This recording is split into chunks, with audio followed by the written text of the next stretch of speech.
Assalamualaikum warahmatullahi wabarakatuh. Yang terhormat Bapak Dosen Wahdan Najib Habibi, MPD, selaku dosen pembimbing mata kuliah Filosofi Pendidikan Indonesia. Puji syukur marilah kita panjatkan kepada Allah Subhanahu wa Ta'ala yang telah memberikan nikmat dan hidayahnya kepada kita semua. Perkenalkan, nama saya Dea Retno Putri, mahasiswa Pendidikan Profesi Guru Prajabatan tahun 2022 Universitas Muhammadiyah Surakarta. Pada kesempatan kali ini, saya akan memaparkan pokok pikiran Ki Hajar Dewantara dan bagaimana cara mengimplementasikan di sekolah dasar. Menurut Ki Hajar Dewantara, pendidikan dan pengajarannya merupakan usaha persiapan untuk segala kepentingan hidup manusia, baik dalam hidup bermasyarakat maupun hidup berbudaya. Ki Hajar Dewantara menjelaskan bahwa tujuan pendidikan adalah menuntun segala kodrat yang ada pada anak-anak, agar mereka dapat mencapai keselamatan dan kebahagiaan yang setinggi-tingginya, baik sebagai manusia maupun sebagai anggota masyarakat. Dasar pokok pendidikan menurut Ki Hajar Dewantara: 1. Mengimplementasikan sistem Among. Sistem Among yaitu metode pendidikan yang menekankan pada proses pembelajaran yang dikenal dengan istilah. Yang pertama, ing ngarso sung tulodo, di depan memberi tauladan; ing madya mangun karso, di tengah membangun semangat; tut wuri handayani, di belakang memberi dorongan. Kedua, pendidikan ibarat petani. Dalam menanam padi untuk jadi beras unggul, petani harus memiliki berbagai cara dan sabar untuk mengurusnya. Dalam pembelajaran, guru harus memiliki banyak cara, bersabar dan ikhlas untuk menghasilkan generasi atau anak yang baik. 3. Menuntun segala kodrat yang ada pada anak-anak sehingga anak dapat mencapai titik keselamatan dan kebahagiaan yang setinggi-tingginya.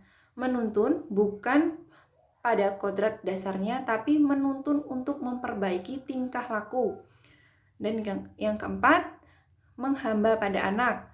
Pendidikan harus berupaya memenuhi kodrat kebutuhan anak. Kata Ki Hajar Dewantara, yaitu menghamba pada anak. Pendidikan harus di dalam pangkuan ibu bapak, karena hanya dua orang inilah yang dapat menghamba pada sang anak dengan semurni-murninya dan seikhlas-ikhlasnya. Sebab cinta kasih kepada anak-anak boleh dibilang cinta kasih tak terbatas. Dan yang kelima, budi pekerti atau watak merupakan perpaduan antara gerak pikiran, perasaan, dan kehendak atau kemauan sehingga menimbulkan tenaga semangat. Dan budi pekerti yang dimaksud adalah bahwa pendidikan bisa memanusiakan manusia menuju perbuatan yang baik. Dan yang keenam, bermain merupakan kodrat anak. Menurut Ki Hajar Dewantara, permainan anak itulah pendidikan. Dalam hal ini, pendidik harus memahami bahwa kodrat anak adalah bermain, sehingga pembelajaran bisa diintegrasikan dengan bermain sambil belajar atau belajar sambil bermain. Proses belajar yang mencerminkan Ki Hajar Dewantara yaitu daya upaya untuk memajukan bertumbuhnya budi pekerti, pikiran, dan tubuh anak dalam rangka kesempurnaan hidup dan keselarasan dengan dunianya sesuai dengan kodrat alam dan kodrat zaman. Pertama, manusia Indonesia yang berbudi pekerti adalah yang memiliki kekuatan batin dan berkarakter. Artinya pendidikan diarahkan untuk berpendirian teguh, untuk berpihak pada nilai-nilai kebenaran.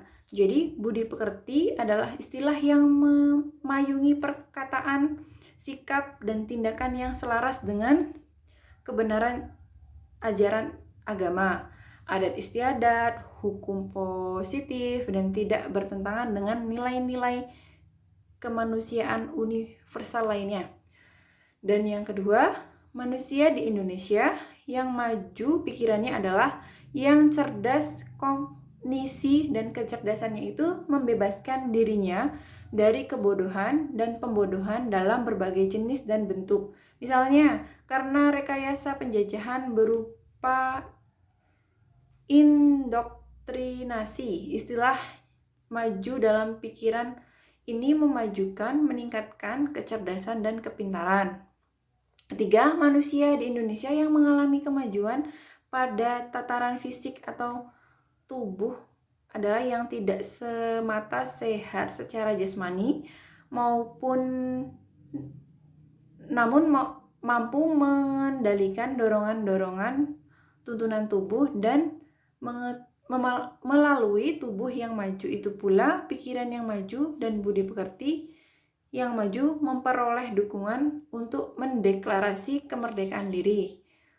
Jadi, proses pendidikan adalah upaya pemanusiaan manusia secara manusiawi, secara utuh dan penuh diarahkan kemerdekaan lahiriah dan batiniah, yang dampaknya adalah mencerdaskan kognisi seorang sehingga ia terbebaskan dari belenggu kebodohan. Dan penerapan pemikiran Ki Hajar Dewantara. 1.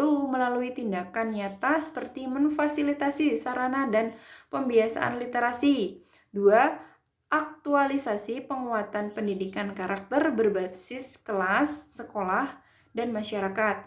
Dan yang ketiga, menciptakan lingkungan belajar yang mendukung berpikir kritis dan pemecahan masalah untuk anak.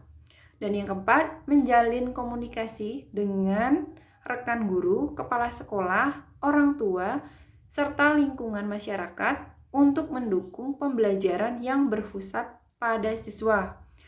Nah, itulah pemaparan dari saya tentang pokok-pokok pemikiran Ki Hajar Dewantara dan bagaimana cara mengimplementasikan di sekolah dasar. Demikian yang dapat saya paparkan. Wassalamualaikum warahmatullahi wabarakatuh.